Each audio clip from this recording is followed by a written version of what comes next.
아멘. 우리 함께 읽은 본문 말씀을 가지고 내게 말씀하신 그대로 되리라고 하나님을 믿노라는 제목으로 하나님의 말씀 살펴보겠습니다. 어제는 우리가 이 가이사에게 상소를 해서 이 바울이 베스도와 아그리빠 앞에서 자신을 변론하는 그런 장면을 살펴보았습니다. 사실 어제 변론을 통해서 이 베스도와 아그리빠는 바울이 무죄라는 사실을 알게 됩니다. 이 사람이 무슨 큰 죄를 짓고 감옥에 갇히고 재판을 받고 혹은 사형을 내려야 할 만한 그런 이유가 없다는 사실을 알게 되죠. 그래서 26장 32절을 보시면 이 베스도와 아그리빠는 이 사람이 만일 가이사에게 상소하지 아니하였더라면 석방될 수 있을 뻔하였다, 이렇게까지 말을 합니다. 자기들끼리 말을 하는 겁니다. 그렇다면 우리는 한 가지 질문이 생깁니다. 무슨 질문이냐면, 가만히 있으면, 변론만 잘했으면 바울은 얼마든지 자기가 무죄라는 것을 입증할 수 있는 상황이었습니다. 그리고 그 상소를 포기하고 나 그러면 상소 안 하겠다, 그냥 풀어달라 얘기하면 되는 거였거든요. 그런데 바울은 그렇게 하지 않습니다. 굳이 가이사에게 상소를 해서 그래서 굳이 로마로 가는 거죠. 그리고 오늘 본문을 보시면 그렇게 바울이 로마로 가는 도중에 큰 폭풍을 만나서 자신뿐만 아니라 자신과 함께 타고 가던 배까지 파손이 되고 또 여러 사람들이 많이 고생하려는 그런 장면이 이 27장이 기록이 되어 있습니다. 아니, 왜 이렇게 고생을 사서 하느냐? 왜 굳이 가이사에게 상소를 해가지고 바울이 이 어려운 일을 겪어야 하는가라는 것을 우리가 질문을 해볼 수가 있는 겁니다. 3차 여행을 마쳤을 때, 바울이 3차 전도 여행을 마쳤을 때 3차 전도 여행을 마치고 돌아오는 길에 고린도 교회를 방문하고 이제 다시 돌아오는 길에 바울은 여러 성을 들를 때마다 하나님의 영이 자신에게 말씀하시는 것들을 경험하게 됩니다. 성령께서 자신에게 계시를 주시는데 그 내용이 무엇이었냐면은 네가 이번에 예루살렘에 가면 결박을 당하고 큰 환난을 당하게 될 것이다 라는 말씀이었습니다. 심지어는 그 계시를 바울만 받은 게 아니라 바울의 제자들과 바울을 위해서 기도하는 사람들도 그와 똑같은 계시를 받게 되죠. 그래서 많은 사람들이 바울에게 그 이야기를 해주면서 선생님이 지금 예루살렘으로 가겠다고 하시는데 내가 기도해 보니까 이번에 예루살렘으로 가게 되면 별로 좋지 않습니다. 하나님께서 지금 선생님이 이번에 예루살렘으로 가게 되면 큰 어려움을 당할 거라고 말씀하시는데 가지 마십시오. 웬만하면 가지 마십시오. 이렇게 조언을 하기도 하죠. 붙들고 막 울기도 합니다. 아주 간청을 하죠. 그런데 바울이 그런 간청들을 모두 다 뒤로 하고 심지어는 왜 나를 괴롭게 하느냐, 왜 나의 마음을 이렇게 힘들게 만드십니까? 그러면서 나는 내가 가고 싶어서 가는 게 아닙니다. 내가 성령에 매여서 예루살렘으로 가는 겁니다. 그 얘기는 성령께서 나를 강권적으로 예루살렘으로 보내시는 겁니다. 내가 안 가면 안 됩니다. 성령이 나를 예루살렘으로 가라고 하는데 내가 안 갈 수가 있겠습니까? 바울은 그렇게 성령의 인도하심을 따라 가는 사람이었다는 걸 우리가 알죠. 2차 전도여행 때 어땠습니까? 바울이 아시아 지역 에베소로 가고 싶었는데 성령께서 말리니까 안 가지 않습니까? 에베소에서 다시 틀어서 그럼 이번엔 북쪽으로 올라가려고 하는데 거기도 막으세요. 어디로 가야 됩니까? 그러니까 밤에 꿈에 마게도니아 사람들이 와서 우리를 도우라, 이런 메시지를 듣고 하나님께서 나를 마게도니아로 바다를 건너가기를 원하시는구나. 그래서 2차 전도여행이 빌립보부터 시작해서 데살로니가 교회, 그 다음에 아테네, 그 다음에 고린도 이렇게 가지 않습니까? 그러니까 바울은 자신의 의지로 선교 여행을 간 것이 아니라 하나님께서 보내시는 곳으로 그렇게 갈 수밖에 없다는 것을 이미 그의 삶을 통해서 체험했던 사람이에요. 그런데 이번에 3차 전도여행을 마치고 돌아가는 길에 성령께서 자신에게 계속 예루살렘으로 가야 되고 가면 네가 결박을 당할 거다, 고난을 당할 거다 말씀을 하시는데, 그래서 어떻게 됩니까? 결국은 그래서 예루살렘으로 왔죠. 왔는데 아니나 다를까 성전 앞에서 그냥 자기는 서 있었을 뿐인데 갑자기 막 사람들이 모여들더니만 막 난동이 일어나고 막 난리가 일어나고 그것 때문에 로마군이 출동하고 그래서 바울이 체포가 됩니다. 그리고 억울한 재판을 계속 받게 되는 거죠. 하나님께서 나에게 이것을 미리 말씀하셨구나. 이 상황을 나에게 말씀하셨구나. 바울은 아마 깨달았을 겁니다. 그러면 하나님의 계획과 하나님의 뜻이 이루어진 거 아닙니까? 그렇죠? 그러면 바울은 거기까지 하면 다 된 거잖아요. 그러면 재판을 통해서 자신의 무죄를 증명하고 그래서 억울하게 재판을 받지 않고 풀려나면 되는 거 아닙니까? 굳이 가이사에게 상소를 하겠다고 해서 왜 이런 어려움을 자초합니까? 결론부터 먼저 말씀을 드리면 바울이 가이사에게 상소한 것은 자신의 무죄를 입증하기 위해서가 아닙니다. 바울의 관심은 자신이 유죄인지 무죄인지를 증명하는 것이 있지 않았어요.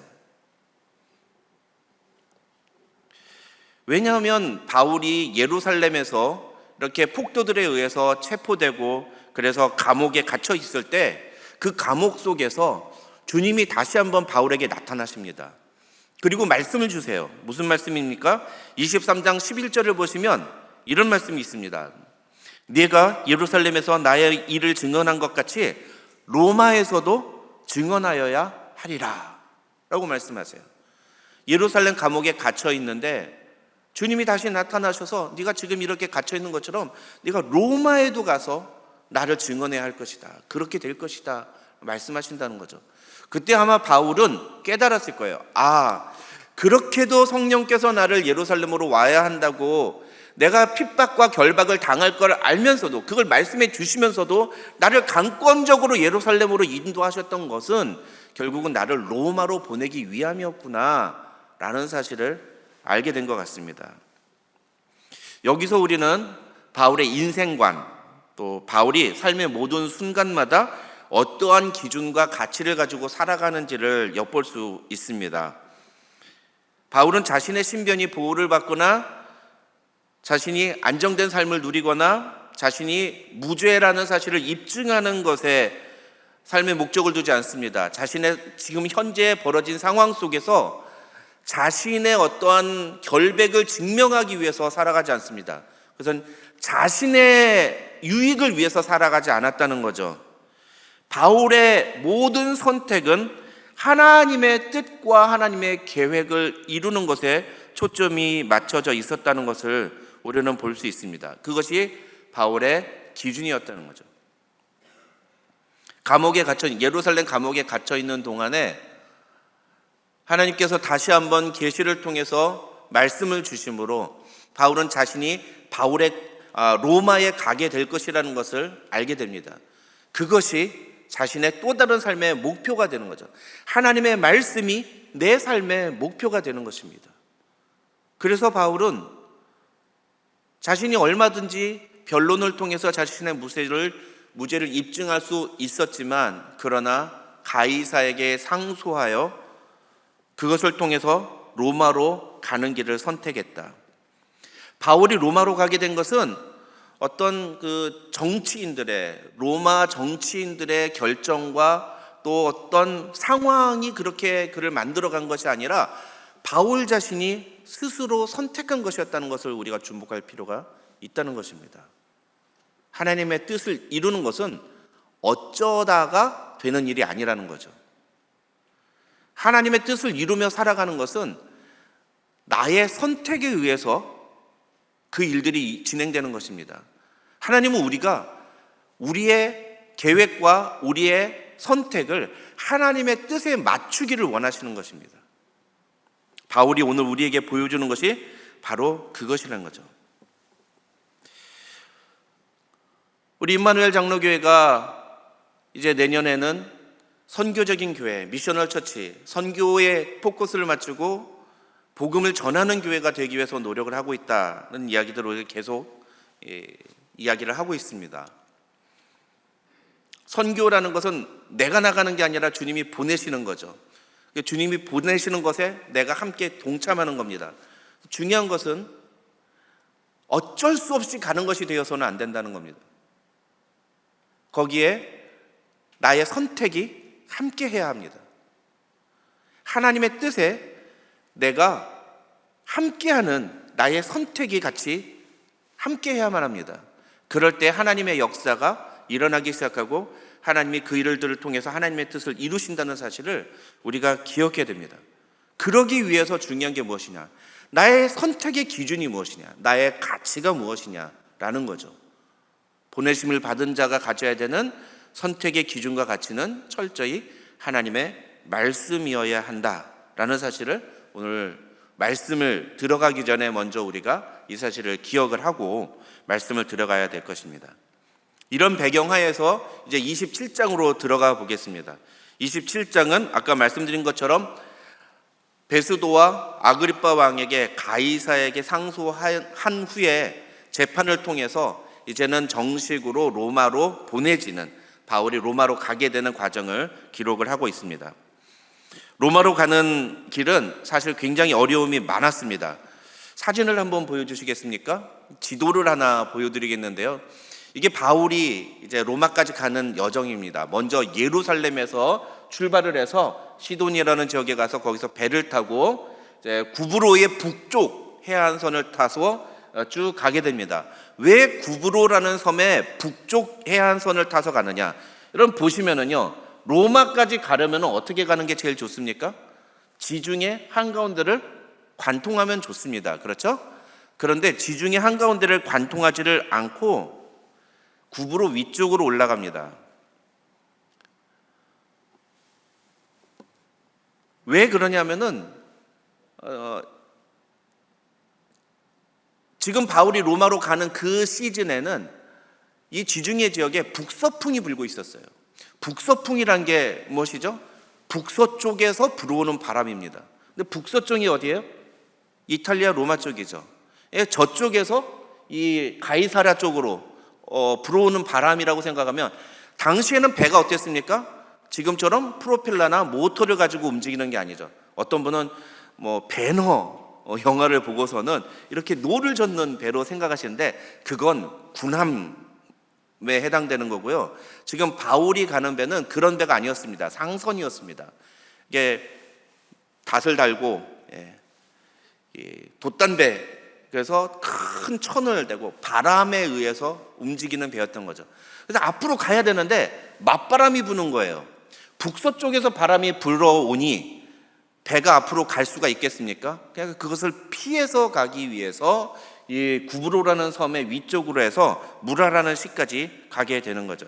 이게 무라시에 도착을 했는데 이 배 가지고는 도저히 로마까지 못 가겠다 해서 배를 갈아탑니다. 마침 알렉산드리아, 아프리카 지역에 있는 알렉산드리아에서 곡식을 싣고 로마로 가던 배를 만나게 됩니다. 그래서 이 무라시에서 배를 갈아타고 이제 로마로 가게 되는 거죠.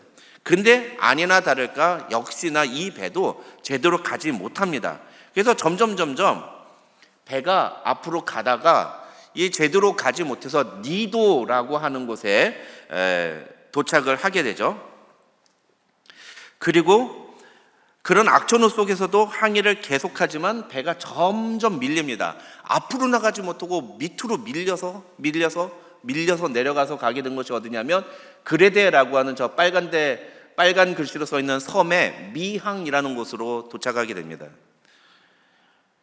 그게 27장 5절부터 8절까지의 내용입니다. 이 미항에서 바울은 백부장에게 조언을 합니다.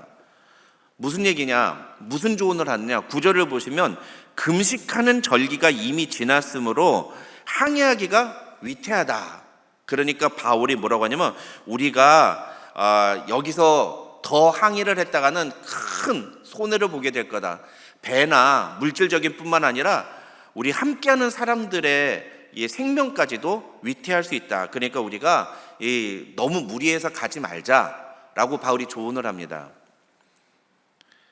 그런데 백부장을 비롯해서 이 로마 군인들이 바울의 말을 믿지 않아요.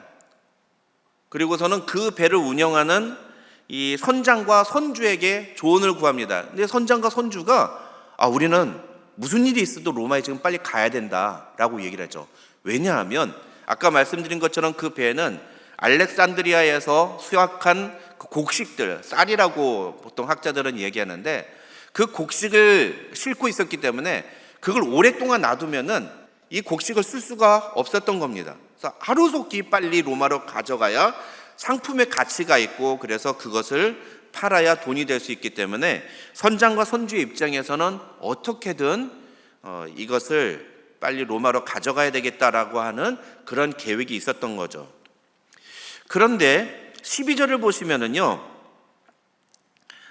그 항구가 겨울을 지내기에 불편함으로 거기서 떠나 아무쪼록 베닉스에 가서 겨울을 지내자는 자가 더 많았다라고 성경이 기록합니다. 그래서 무슨 얘기냐면은 선장과 선주의 말대로 가기는 하는데 보니까 너무 이 상황이 안 좋은 겁니다. 그래서 이게 그러면은 우리가 가보되 베닉스라는 곳에 가가지고 거기서 한번 상황을 봅시다 라고 절충을 한 거예요. 선장과 선주는 무조건 로마로 가겠다라고 결정을 했는데 바울처럼 지금 가면 안 된다라고 얘기하는 사람들이 꽤 있었던 거죠. 그래서 그러면 베닉스로 한번 가보자. 거기 가서 한번 우리가 어떻게 할지를 다시 의논을 해보자 라고 절충을 한 겁니다. 여러분, 바울이 왜 이 선장과 선주의 말과 다르게 이 배를 움직이면 안 된다고 얘기를 했을까요? 그게 하나님이 바울에게 계시를 주셔서 그런 게 아니라 바울은 3번의 파선의 경험이 있는 사람이었어요. 파선이 뭐죠? 배가 부서지는 겁니다. 배를 타고 가다가 배가 부서지는 일을 경험을 한 겁니다. 근데 바울이 어디서 그걸 경험했을까요?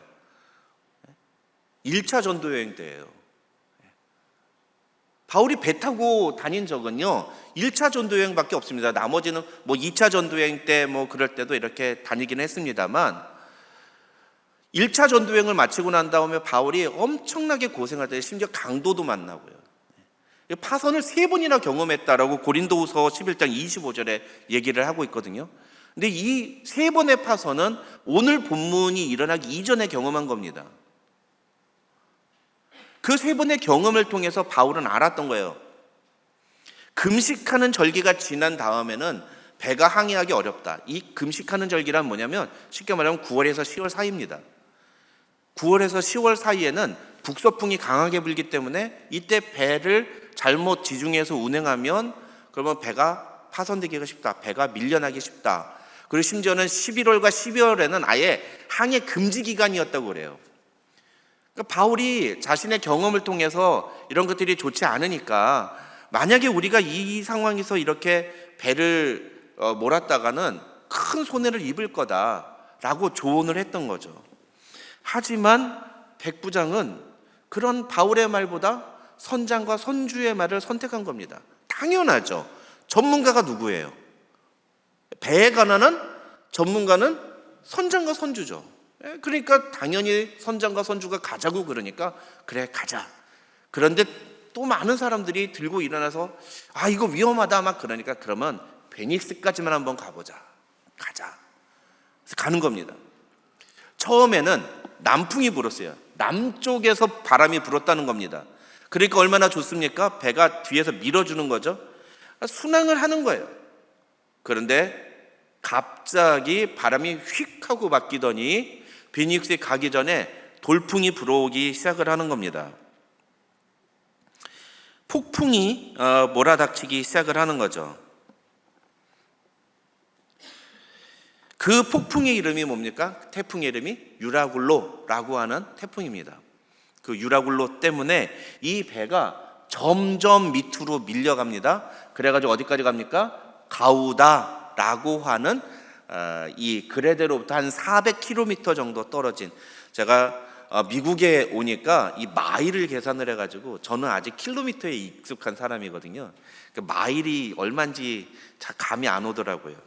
한 400km 정도 떨어진 가우다라는 섬에까지 밀려오게 되는 겁니다. 그런데 그쪽에 지형이, 바다의 지형이 해초가 많고 그다음에 암초들이 많았어요.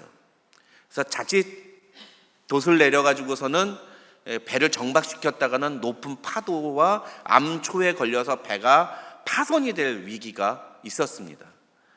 그래서 짐들을 다 버리고 같이 끌고 가고 있던 작은 배들까지도 묶어가지고, 왜냐하면 부딪히면 배에 손상이 날 수가 있으니까, 그래서 안전하게 배를 묶고 짐도 다 버리고, 마치 노아 홍수 때 방주가 그 큰 폭풍 속에서, 홍수 속에서 이리저리 그냥 정처 없이 물에서 떠내려갔던 것처럼 이 바울이 탔던 배도 그렇게 어디로 갈지 모르는 상황 속에서, 그 폭풍 속에서 버티고 견뎌야 된다. 이거 부서지지만 않게 이거 견뎌야 된다 라며 시간을 보냅니다. 여러분 20절을 보시면 그렇게 사흘이 지나갑니다. 19절을 보시면 사흘째 되던 날에는 배의 기구를 그들의 손으로 버렸다, 이렇게 성경에 기록되어 있습니다. 그리고 20절을 보시면 여러 날 동안 해도 별도 보이지 않았다. 왜 해와 별이 보이지 않았을까요? 태풍이 있었으니까요. 해와 별이 보이지 않아요. 그리고 어떻게 됩니까? 큰 풍랑이 그대로 있습니다. 그래서 그 뒤에 보면 구원의 여망마저 없어졌더라고 성경에 기록됩니다. 구원의 여망이 없어졌다는 게 무슨 말이죠? 살아날 가망이 없어졌다라는 겁니다. 야, 이제 우리 꼼짝없이 다 죽게 됐구나 라고 이야기를 하는 거죠. 여기서 우리는 두 번째 질문을 해보게 됩니다. 무슨 질문이냐? 지금 이 배는 로마로 가는 배 아닙니까?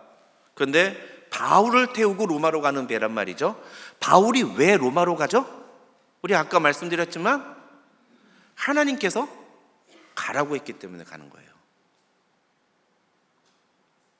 자기가 가고 싶어서 가는 게 아니라 하나님께서 말씀을 주셔서 바울 보고 로마로 가야 하리라 라고 했기 때문에 바울이 그 로마로 가기로 한 겁니다. 그렇죠? 그래서 그 배를 타고 가는 겁니다. 그런데 그 바울을 타고 로마로 가는 그 배가 지금 폭풍을 맞는 겁니다. 태풍을 맞는 겁니다. 그 태풍이 그냥 태풍이 아니었던 거죠. 구원의 여망마저 사라져버린, 이제는 꼼짝없이 죽게 되었구나라고 생각할 수밖에 없는 그런 절망적인 태풍이었던 겁니다. 하나님이 주신 사명과 비전을 가지고 하나님의 뜻대로 순종하며 로마로 가는 그 바울이 경험하게 된 현실은 무엇입니까? 살아날 가망이 없어져 버린 죽음과도 같은 태풍이었다는 거예요. 자, 그러면 우리 생각에는 하나님이 만약에 그런 태풍이 있더라도 어떻게 해주셔야 한다고 생각합니까? 예? 여러분 생각에는, 여러분의 믿음에서는 하나님이 어떻게 해주셔야 된다고 생각합니까? 그 태풍을 잠잠하게 해야죠. 마치 예수님이 폭풍 속에서, 갈릴리 바다 폭풍 칠 때 그 제자들이 선생님 우리가 죽게 되었나이다 라고 외칠 때, 믿음이 적은 자들이여 어찌하여 두려워하느냐? 뭐라고 하세요 예수님이? 폭풍아 잠잠하라. 그러니까 폭풍이 잠잠해지면서 제자들이 저가 뉘시기에 파도와 바람도 저에게 순종하는가, 이런 일이 일어나야 되는 거잖아요. 하나님이 주신 비전을 가지고 로마로 가는 그 바울이 만난 태풍, 바울이 나서서 잠깐만요, 내가 기도해 볼게요. 주님, 주여 이 시간에 주의 권능을 믿사오니 역사하여 주시옵소서.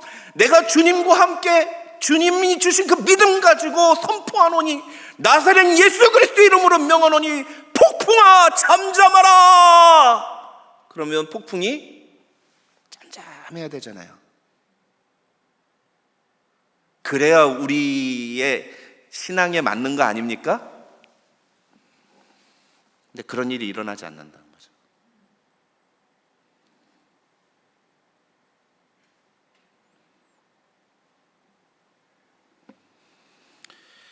미국 달라스 신학교의 교장을 지내신 유명한 강해 설교자인 찰스 스윈돌 목사님은 기독교인들이 인생에서 만나는 이 폭풍, 인생의 폭풍의 원인을 한 4가지로 설명을 하십니다. 첫 번째는 사단의 공격이에요.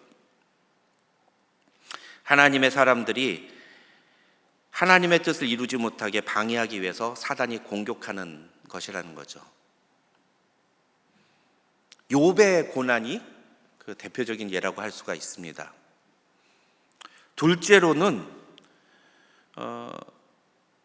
하나님께서 하나님의 사람을 단련시키기 위해서 폭풍을 허락하시는 경우도 있다, 이렇게 설명을 합니다. 이런 폭풍은 결코 우리를 무너뜨리거나 우리를 좌절하게 만들기 위한 것이 아니라 우리를 연단시키셔서 그것을 통해서 하나님의 백성이 되게 하는, 진정한 하나님의 백성이 되게 하는 그런 시험의 과정이라는 거죠. 세 번째 폭풍은 때로는 어떤 메시지, 특히 하나님의 심판으로서 주시는 폭풍이 있다고 설명을 합니다. 가령 예를 들어서 이스라엘 백성들에게 있어서 이 바벨론 포로는 국가적으로 일어난 폭풍입니다. 그렇죠? 근데 그 폭풍이 왜 주어졌습니까? 왜 이방 나라의 포로로 잡혀가는 그런 일이 벌어졌습니까? 하나님의 준엄한 심판이에요. 그게 메시지라는 거죠. 그 다음에 4번째는 도저히 무엇으로 설명할 수 없는 그런 폭풍도 일어난다라고 이야기를 합니다. 그런 폭풍은 그 당시에는 도대체 이게 왜 일어나는지 알 수 없다. 여러분 인생에도 그런 경우가 있지 않습니까? 저희 집에도 그런 폭풍이 불어닥친 적이 있어요. 제가 5대째 신앙생활을 하는 사람입니다. 저희 집안이 5대째 신앙생활을 하는 거, 저희 아이는 6대째 신앙생활을 하는 거죠. 대대로 신앙생활을 하는 그런 집안에서 태어났는데, 그런데 한 3년 사이에 저희 할아버지 돌아가시고 저희 아버지 돌아가시고 저희 고모가 돌아가셨어요. 저희 아버지가 제가 3살도 되기 전에 돌아가셨어요. 그 한 3년 어간에 집안에서 3명이 그렇게 갑자기 세상을 떠나면서 집안이 풍지박산이 나버렸습니다. 완전히 그냥 몰락해버린 거예요. 나중에서야 왜 하나님이 우리 가정에 그런 폭풍을 허락하셨는가를 이해할 수 있게 되고, 저희는 알게 돼서 오히려 그것을 통해서 하나님께 감사하는 그런 시간이 됐습니다만, 왜냐하면 저희가 하나님 앞에 돌아오게 하기 위해서, 하나님을 바로 믿게 하기 위해서. 그런데 그 당시에는 이해를 못하는 거예요. 왜 도대체 이럴까?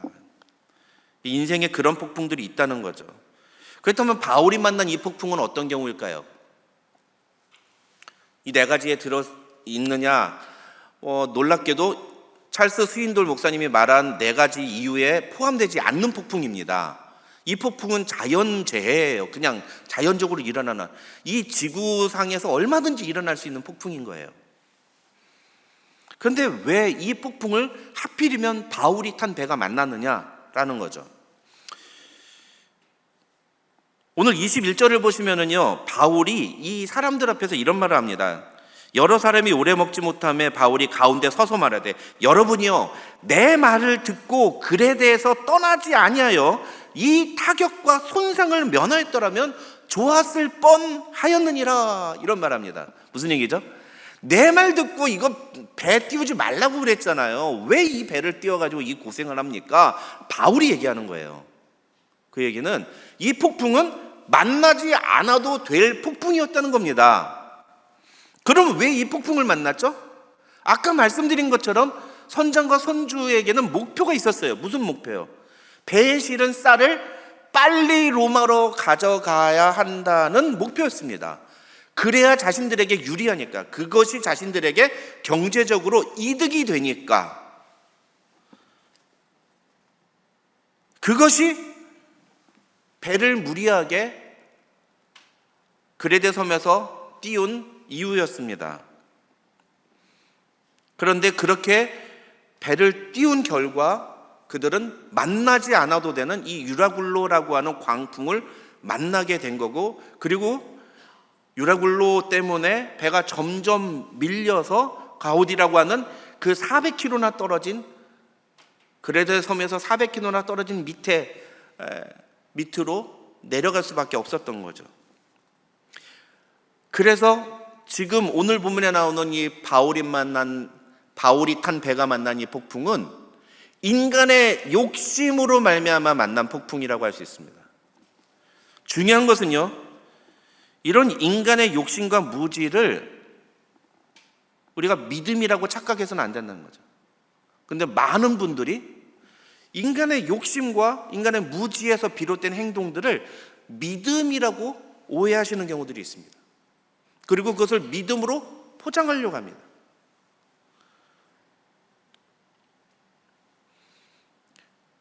그냥 오늘 본문에 나온 폭풍은요, 만나지 않은 게 좋은 폭풍인 거예요. 욕심만 내지 않았더라면 얼마든지 안 만날 수 있는 폭풍이었던 거예요. 근데 굳이 욕심을 부려가지고 그 폭풍을 만날 수밖에 없는 상황이 돼버린 것은 그건 선장과 선주의 욕심이 가져온 결과일 뿐인 겁니다.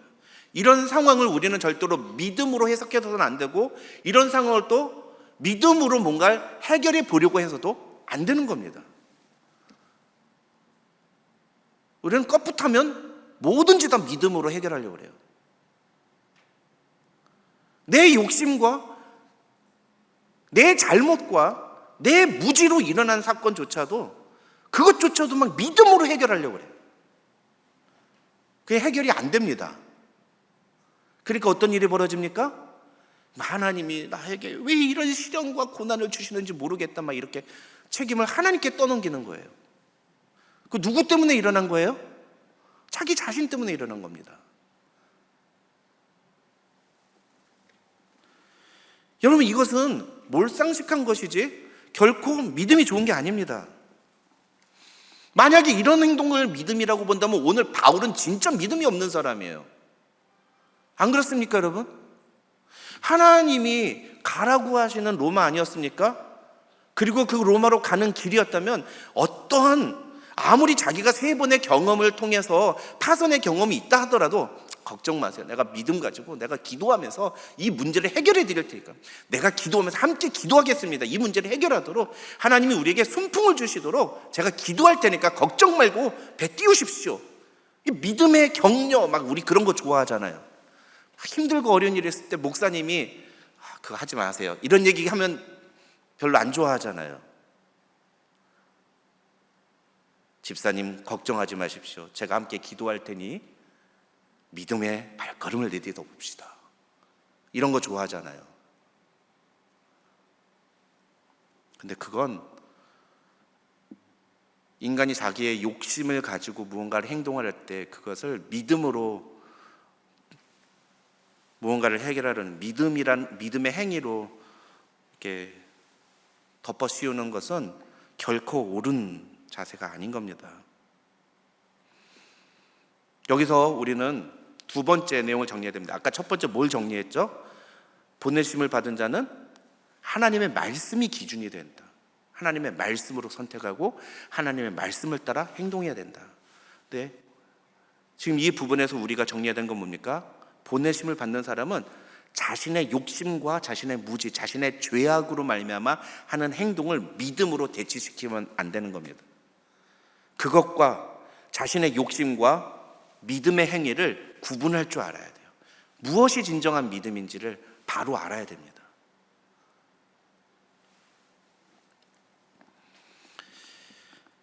그런데 그렇게 인간의 욕심과 탐욕에 의해서 경험하지 않아도 되는 폭풍을 경험했지만 하나님은 그 폭풍 속에서도 놀라운 하나님의 은혜를 베푸십니다. 그래서 어떻게 보면은 아까 제가 잠시 말씀을 드렸지만 사실은 이 사람들, 이 폭풍을 만난 사람들은요 진짜로 바울 때문에 살아난 사람들이에요. 여러분, 바울이 만약에 없었다면 이 사람들은 이 유라굴로 때문에 다 죽었을 수도 있습니다. 근데 바울이, 하필이면 바울이 거기 있었기 때문에, 그 배에 타고 있었기 때문에 그 사람들 다 목숨 부지한 겁니다. 사랑하는 성도 여러분, 저는 여러분 때문에 여러분의 회사가 복받는 회사가 되기를 주님의 이름으로 축원합니다. 여러분 때문에, 하필이면 여러분이 그 회사에 있기 때문에 그 회사가 뭔가 잘 되는, 문제가 해결되는 일들을 경험하게 되기를 바랍니다. 제 말이 농담처럼 들리세요? 본문을 보세요. 22절 보십시오. 바울이 뭐라고 말합니까? 내가 너희를 권하노니 이제는 안심하라. 너희 중 아무도 생명에는 아무런 손상이 없겠고 오직 배뿐이라. 그러면서 23절, 내가 속한 바 곧 내가 섬기는 하나님의 사자가 어젯밤에 내게 떼서서 말하되, 24절, 바울아 두려워하지 말라. 네가 가이사 앞에 서야겠고 또 하나님께서 너와 함께 항의하는 자를 다 내게 주셨다 하였으니. 너와 함께 항의하는 자를 다 내게 주셨다. 이게 무슨 얘기입니까? 너 때문에 살아날 거다라는 얘기예요. 너 때문에 살아날 거다. 이게 하나님의 은혜인 겁니다. 이게 하나님의 사람들은 그래서 세상에 축복의 통로가 되어야 되죠. 여러분이 이 세상에 축복의 통로가 되시기를 주님의 이름으로 축원합니다. 우리는 모두 다 그런 존재들이에요.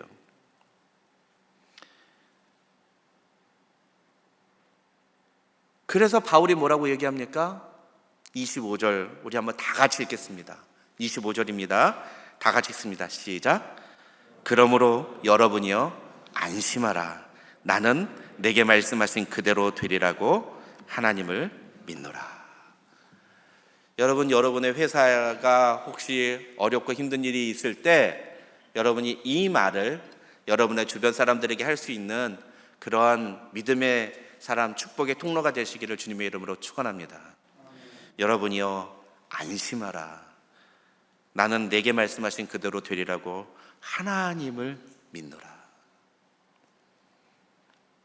여기서 우리가 주목해야 되는 것은 구원의 여망마저 사라져버린, 이제는 살 소망마저 없어져버린 폭풍 속에서도 바울이 하나님의 말씀을 듣고 그 하나님의 말씀에 의지하여 판단하고 있다는 거예요. 바울과 그와 함께 했던 사람들이 이 폭풍 속에서 살아났다는 것이 중요한 게 아니라, 오늘 우리가 주목해야 되는 진짜는 뭐냐면은, 지금 모든 사람이 해도 별도 보이지 않는 그 절망 같은 상황 속에서 이제는 죽었구나라고 절망하고 있을 때, 그때 유일하게 단 한 사람, 바울만은 하나님의 말씀을 듣고 있었다는 사실에 우리는 주목할 필요가 있다는 겁니다. 하나님의 사자가 나타나서 바울에게 이야기합니다. 너는 반드시 가이사 앞에 서야 할 것이다. 그러니 걱정하지 마라.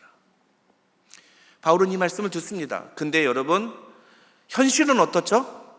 여전히 해도 별도 보이지 않아요. 여전히 큰 풍랑은 그대로 있습니다. 여전히 구원의 여망은 사라져버린 상태입니다.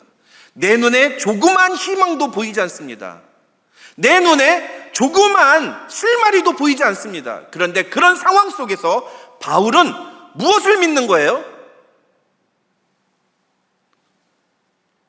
나는 내게 말씀하신 그대로 되리라고, 말씀하신 그대로 되리라고. 결국 무엇을 믿는 겁니까? 하나님의 말씀을 믿는 겁니다. 사랑하는 성도 여러분, 우리는 무엇을 믿습니까? 돌아가는 상황을 믿습니까? 현실을 믿습니까? 무엇을 믿습니까? 많은 분들이 교회에서 나는 하나님을 믿는다고 얘기하는데, 아니요. 하나님이 아니라 나의 경험을 믿는 분들이 많고요. 하나님이 아니라 나의 생각을 믿는 분들이 많고요. 나의 판단을 믿는, 나의 지식을 믿는 분들이 많고요. 내가 지금 처한 상황을 믿는 분들이 더 많습니다. 보내심을 받는 자가 가져야 되는 세 번째 자세는 무엇이냐? 그것은 바로 상황과 형편이 아니라 내 지식과 내 경험이 아니라 하나님의 말씀을 믿는 것입니다. 사랑하는 성도 여러분, 하나님의 말씀을 믿는 사람들이 되시기를 주님의 이름으로 축원합니다. 하나님을 믿는 성도들이 되시기를 주님의 이름으로 축원합니다. 요즘 교회 목회자들이 그런 얘기를 많이 합니다. 교회 안에 예수 안 믿는 사람이 너무 많다는 거예요. 교회 안에 불신자가 너무너무 많다고. 참 안타까운 사실이죠. 어떻게 그렇게 말을 할 수 있느냐? 종교 생활은 잘해요. 교회 와서 교회 생활은 잘합니다. 예. 정기적으로 예배에 참석하고요. 또 교회에서 하는 여러 가지 활동들이 잘 참석은 하십니다.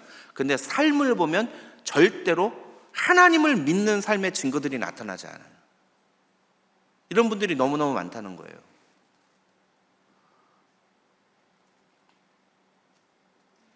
정말 우리는 하나님을 믿는가? 하나님을 믿는 사람은 하나님의 말씀을 믿습니다. 내가 지금 처한 현실과 내 눈앞에 보이는 상황이 아니라 내게 하시는 하나님의 말씀을 믿습니다. 그리고 담대하게 선포합니다. 나는 내게 말씀하신 그대로 되리라고 하나님을 믿노라. 오늘 이 밤에 이 바울의 고백이 저와 여러분의 고백이 되기를 주님의 이름으로 축원합니다. 근데 진짜 놀라운 사실은 지금부터입니다. 앞서 저는 지중해 지역은 9월, 10월에는 항해하기가 굉장히 어렵고 11월과 12월에는 아예 항해가 금지되어 있다고 말씀드리지 않았습니까? 그래서 실제로 바울이 탄 배도 유라굴로라는 태풍을 만나가지고 결국은 좌초가 되고 그러지 않습니까? 여러분, 그런데요, 결국 그렇기 때문에 40절 이하를 보시면은 바울이 타고 가던 배는 파선을 하게 됩니다. 파선을 하고 말아요. 근데 그렇게 파선을 해서 배가 두동강이 나서 사람들이 겨우 막 이렇게 떠다니다가 결국은 어떤 섬에 상륙을 하게 됩니다. 육지에 상륙을 하게 돼요. 그 육지가 어딘가 하고 봤더니 28장 1절이에요. 여러분 성경을 한번 보시겠어요? 28장 1절. 우리가 구조된 후에 앉은 그 섬은 멜리데라. 멜리데라는 섬입니다. 지도 한번 보여주시겠어요? 여러분 지도 한번 보실까요? 멜리데가 어디 있죠? 멜리데. 한번 찾아보세요. 멜리데. 그렇죠. 저기 있죠? 네. 여러분 아까 우리가 그레데에서 유라굴로를 만나서 가우다까지 밀려갔습니다. 태풍이 불어가지고 큰 폭풍이 있어서 배가 아무것도 못하고 해도 별도 보이지 않는 구원의 여망마저 사라진 상태로 몇 날 며칠을 그러고 가다가 결국은 배가 마지막에 가가지고 꽝 하고 파선이 됐어요. 그래서 사람들이 겨우 그냥 막 짐꾸러기 붙잡고서는 둥둥 떠다니다가 구조가 돼서 어떤 땅에 육지에 딱 섰는데 그 육지가 무엇이었는가? 멜리데였던 거예요. 저 멜리데가 어디예요? 멜리데가 이탈리아 남쪽에 있는 섬이에요. 여러분 무슨 얘기입니까? 인간의 눈에 보기에는 구원의 여망마저 사라져버리게 만들었던 약 2주 동안 이 배를 지중해 바다 한가운데서 이리저리 떠다니게 만들었던, 그래서 모든 사람들로 하여금 절망스럽게 만들었던 폭풍이었지만, 그러나 그 폭풍이 사실은 바울이 탄 배를 북서풍이 강하게 불어서 배가 도저히 앞으로 갈 수 없었던 그 9월과 10월에 이 배를 강제로 밀어서 이탈리아 남부로 가게 만든 바람이었다는 겁니다. 우리 눈엔 폭풍인데 그게 폭풍이 아니라 사실은 뭐였어요? 하나님의 도우심이었던 거예요. 여러분 믿습니까? 우리 눈엔 폭풍인데 그게 하나님의 도우심이고 하나님의 은혜인 것입니다. 저는 이 말씀을 준비하는 도중에 2명의 어머니가 생각이 났어요. 2분 다 제가 섬기던 교회 집사님들이십니다. 근데 공교롭게도 2분이 비슷한 시기에 집안의 맏아들들을 모두 다 먼저 세상으로 보내야 했습니다. 모든 장례를 마친 후에 저는 두 분의 어머니를 위로하고 그렇게 보냈는데, 그 두 분의 어머니가 보여준 모습이 굉장히 서로 완전히 상반됐습니다. 한 분은 그 아들을 잃었다는 슬픔에 절망 가운데 빠져서 헤어나오지 못하고, 그래서 제가 신방을 갔는데도 나오지 못하시고, 그리고 겨우겨우 한참 뒤에 나오셨는데 완전히 몰골이 진짜 완전히 그냥 너무 볼 수 없을 정도로 마음이 아픈 그런 상태로 피폐해져 버린, 그냥 그 모습만 봐도 저분이 얼마나 마음이 힘드실까라는 것들을 알 수 있는 그런 상태였고요. 제가 그 교회를 사임하고 다른 곳으로 옮길 때까지도 그분은 그 상태에서 벗어나오지 못하는 모습을 보았습니다. 근데 또 다른 한 분 같은 경우에도 똑같이 맏아들을 잃으셨습니다. 그리고 역시 똑같이 절망하고 도저히 힘을 내지 못해서 일어나지도 못하시고 그런 상황이었어요. 그런데 몇 년이 지난 후에 제가 사역하던 교회에 여자 집사님과 남편 되시는 남자 집사님이 오셨어요. 그래가지고 저희 부부와 함께 만난 적이 있습니다. 그래서 만나서 교제를 했는데 표정이 좀 밝아지셨더라고요. 그래서 제가 어떻게 그걸 잘 견뎌내셨느냐, 정말 힘든. 사실 제가 아까도 말씀드렸습니다만 저도 아버님이 일찍 돌아가셔서 저희 할머니의 모습을 보아왔기 때문에, 저희 아버지도 집안의 맏아들이고 집안의 기둥 같은 아들이셨거든요. 근데 그런 기둥 같은 아들들이 먼저 세상을 떠나고 나니까 저희 할머니가 가끔가다 저희 아버지 이름을 부르세요. 그 먼저 죽은 자식, 33살에 먼저 죽은 자식이 지워지지가 않는 거예요. 저를 보시면서 저희 아버지의 이름을 부르시곤 하시더라고요. 그 얼마나 상처가 깊은지 제가 아는데, 그 여자 집사님은 몇 년 만에 뵀는데 얼굴이 굉장히 밝아지시고 굉장히 좀 좋아지신 상태여서 어떻게 된 건지를 제가 여쭈었습니다. 그랬더니 그 집사님이 이렇게 말씀하시더라고요. 아들을 잃은 슬픔에 처음에는 세상에 아무 낙이 없고 절망뿐이었답니다. 그래서 저도 역시 하나님이 왜 나에게 이런 시련을 주시는가, 내가 하나님께 무슨 잘못을 했는가를 계속 원망만 나오고 기도도 안 나오고 막 그랬대요. 그런데 그런 상황 속에서 하나님이 자신에게 말씀을 주셨다는 거죠. 그리고 그 말씀은 자신을 돌아보게 하는 말씀이었다고 합니다. 이제까지 자신이 하나님 앞에서 어떤 존재였는지, 어떤 믿음을 고백하고 있는지, 지금 자신이 만난 이 폭풍 앞에서 자신이 어떤 믿음을 보여드리길 원하는지 하나님이 물으시는 것 같더라는 거예요. 근데 그 순간에 자신이 이제까지 갖고 있었던 믿음은 하나님이 아니라 아들을 통해서 내가 만족을 채우려고 했었다는 사실을 알게 되었다고 그래요. 사실 그 죽은 아들이 존스 홉킨스에서 포닥을 하면서 이 당뇨병의 그 탁월한 치료약을 개발하고 있었던 상황이었거든요. 근데 제가 최근에 먼저 간 친구가 연구하던 그 당뇨병 약이 시판이 되어 나오는 걸 제가 봤어요. 근데 그때 그 친구가 저에게 얘기했던 그 상태로는 나오지 않았지만, 그래도 당뇨병 환자, 여기도 아마 당뇨연들이 많이 계실 텐데, 당뇨병 걸리면은 약을 계속 먹어야 되지 않습니까? 근데 그 약은 한 번 먹으면 한 달 동안 인슐린이 조절이 되는,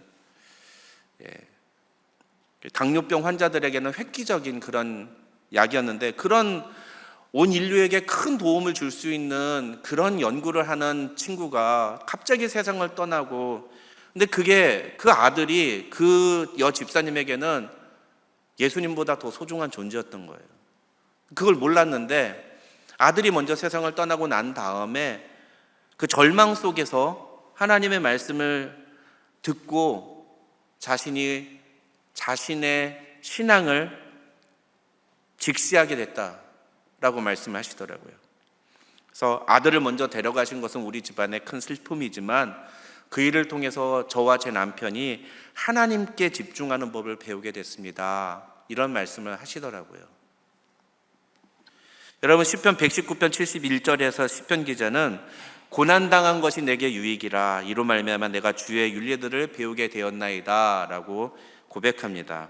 우리 인생에 일어나는 폭풍이 어떤 이유 때문인지 알 수 없지만 중요한 건 그 폭풍이 일어났다는 것이 아니라 그 폭풍으로 인해서 우리가 어떤 결과를 맞이하게 되었느냐라는 겁니다.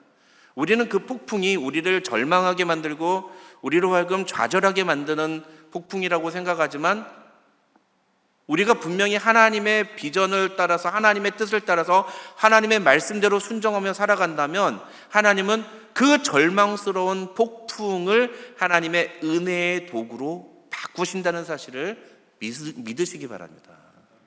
그런 은혜가 저와 여러분에게 함께하기를 바랍니다. 그래서 우리는 두려워하지 않을 수 있어요. 그리고 우리 주변 사람들에게 이야기할 수 있습니다. 안심하라. 나는 내게 말씀하신 대로 되리라고 하나님을 믿노라.